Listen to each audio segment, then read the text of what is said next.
Assalamualaikum warahmatullahi wabarakatuh. Teman-teman, pada kali ini kita akan belajar tajwid tentang hukum nun sukun dan tanwin. Hukum nun sukun dan tanwin terbagi menjadi 4, yaitu izhar, idgham, iqlab, dan ikhfa. Nah, hukum nun sukun dan tanwin ini ialah hukum yang sering yang ada di dalam Al-Quran dan merupakan pokok dari hukum tajwid bagi pemula. Kita langsung masuk saja ya. Ada izhar. Izhar berarti jelas, terang, dan tampak. Nah, rumusnya ialah nun mati atau tanwin dibaca izhar apabila bertemu dengan huruf halki yang berjumlah 6 huruf, yaitu hamzah, ha, ain, ghain, ha, dan kha. Apabila ada nun mati atau tanwin bertemu dengan salah satu di antara huruf ini, maka nun mati atau tanwin itu dibaca dengan jelas. Nah, contoh huruf dan bacaan izhar. Nah, di sini nun mati atau tanwin bertemu dengan salah satu huruf izhar, yaitu hamzah, ain ha, ghain kha. Contohnya apabila nun mati bertemu dengan hamzah, contohnya seperti di atas, min ahli. Kemudian man hajaro. Kemudian tanwin bertemu dengan salah satu huruf izhar, haqqon ala.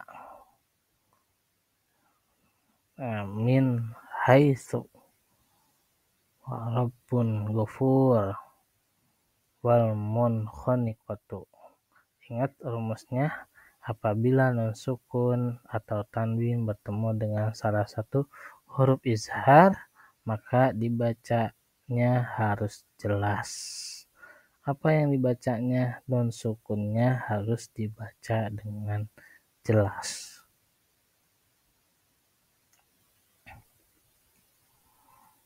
Nah, kemudian idgham. Idgham berarti memasukkan sesuatu pada sesuatu atau meleburkan nun sukun kepada huruf berikutnya.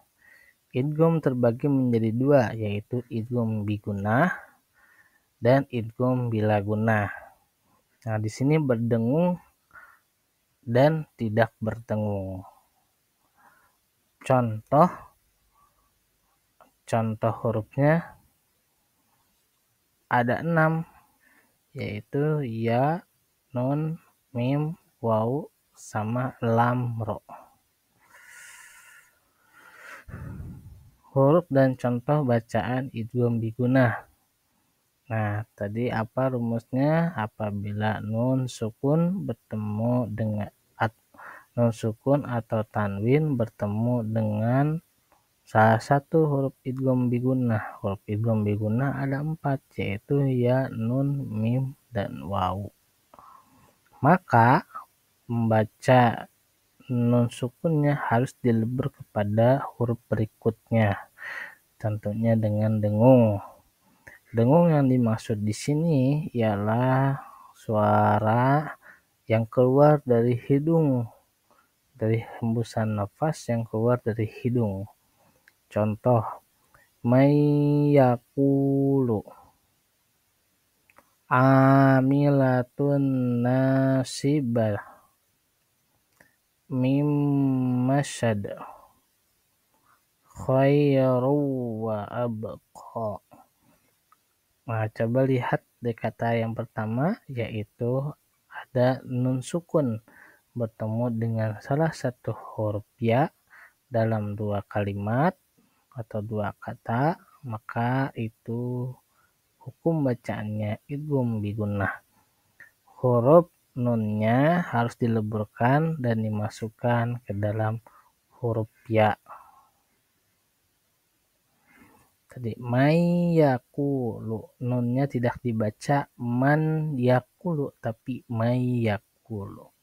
Kemudian di akhir coba kita lihat yang huruf waw, khairu wa abqa. Di situ tidak ada nun sukun tetapi adanya tanwin. Tanwin bertemu dengan huruf wa, maka tanwinnya harus dilebur atau dimasukkan ke dalam huruf berikutnya, yaitu wa. Khairu wa abqa, bukan khairun wa abqa, tapi khairu wa abqa. Kita lanjut ya. Nah, huruf dan contoh bacaan idgham bila gunnah. Idgham bila gunnah itu tanpa berdengung. Hurufnya ada dua, yaitu lam ro.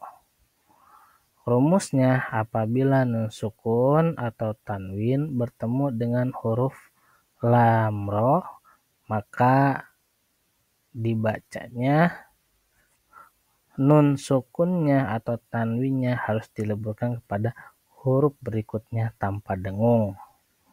Contoh, rizqol lakum.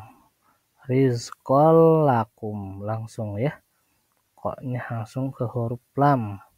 Rizqol lakum, dimasukkan ke dalam huruf lam. Nah, contoh yang ro-nya, mir rabbihim. Mir rabbihim. Nunnya dileburkan dan dimasukkan kepada huruf ro. Mir rabbihim. Nah, di dalam idgham itu ada dua huruf yang menjadi izhar qilmi atau izhar mutlak, yaitu terjadi apabila nun sukun bertemu dengan huruf ya atau wawu dalam satu kalimat, seperti contoh di samping ya. Maka bacanya harus izhar, seperti dunya, bunya, kinwanun, sinwanun. Kenapa dibaca seperti itu? Ini satu kalimat. Kalau misalkan nun bertemu dengan ya dalam dua kalimat, itu termasuk idgham dan dibacanya harus dimasukkan atau dileburkan ke dalam ya menjadi duya. Duya. Karena dalam satu kalimat, maka ini terjadi izhar mutlak atau izhar qilmi. Nah, maka dibacanya harus izhar, jelas. Nunnya harus dibaca jelas. Jadi dunya, dunya. Nah, seperti itu. Kemudian yang ketiga ada iklab. Iklab berarti mengubah bentuk sesuatu dari asalnya. Nah, nun mati atau tanwin dibaca iklab apabila bertemu dengan huruf ba. Cara membacanya, bacaan iklab adalah dengan mengubah nun mati atau tanwin menjadi mim disertai dengan dengung. Nah, ini rumusnya. Apabila nun sukun atau tanwin bertemu dengan huruf ba, maka tadi apa? Menggantikan nun mati atau nun sukun atau tanwin menjadi huruf mim ya. Sami'am basira. Sami'am basira. Nah, menggantikan huruf nun atau tanwin menjadi mim ya. Amba'ahum. Amba'ahum. Nunnya tidak ada dan digantikan menjadi mim. Tapi tulisannya tetap ada nun sukunnya. Amba'ahum. Sami'an basira. Bukan sami'an. Bukan sami'an basira. Bukan. Tapi tadi ada huruf mimnya. Sami'an basira. Ingat rumusnya, apabila nun sukun bertemu atau tanwin. Nun sukun atau tanwin bertemu dengan ba, maka tanwinnya atau mimnya atau nun sukunnya diganti dengan huruf mim.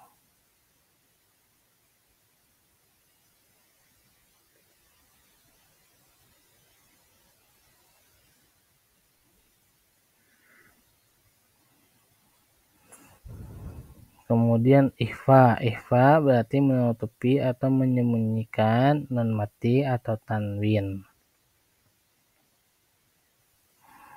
Dibaca ikhfa apabila ada huruf 15, yaitu ta, sa, so, sin, zai, za,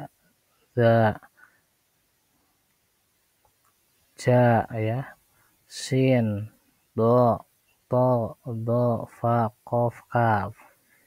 Cara membaca ikhfa adalah dengan menyembunyikan huruf nun mati atau tanwin yang bertemu dengan huruf-huruf tersebut dengan dibaca samar. Contoh, yang tikun, dengungnya itu harus jelas ya, karena menyamakan huruf nun, sukun atau tanwin. Ma'ing dafik, insya'a, yung fahum, fasabrung jamil, yang surukum, angkana. Ingat rumusnya, apabila nun sukun atau tanwin bertemu dengan salah satu huruf, maka dibacanya harus samar dengan dengung. Nah, apa yang kalian harus ketahui atau yang kalian hafalkan? Nah, ini yang kalian harus hafalkan, yaitu huruf-huruf dari setiap bagian tajwid. Ada izhar haki, hurufnya ada 6, alif, ha, ain, ha, ghain, kha. Ada idgham bigunah, ya, nun, mim, waw, idgham bila gunnah, lam, ra. Ada izhar mutlak, ya, waw, ada iklab, ba. Ada ikhfa hakiki yang jumlahnya ada 15. Nah, tadi sudah disebutkan ta, sin, jim, da, za, ra, shin, sod, dod, to, zo, fa, kof, kaf. Nah, huruf ini harus kalian hafalkan. Tentunya agar kalian bisa mengidentifikasi mana izhar haki, mana idgham bigunah, mana idgham bila gunnah, mana izhar mutlak, mana iklab, dan mana juga ikhfa hakiki. Ingat rumusnya, apabila nun sukun atau tanwin bertemu dengan salah satu huruf, kita identifikasi huruf apa. Misalkan huruf hamzah, oh berarti izhar haki. Huruf ya dalam dua kalimat, oh berarti idgham bigunah, dan terus sebagainya. Nah, itu PR kalian untuk menghafal dari setiap huruf agar kalian bisa mengidentifikasi izhar, idgham, iklab, dan juga ikhfa. Cukup sekian video pada kali ini. Mudah-mudahan bermanfaat. Wassalamualaikum warahmatullahi wabarakatuh.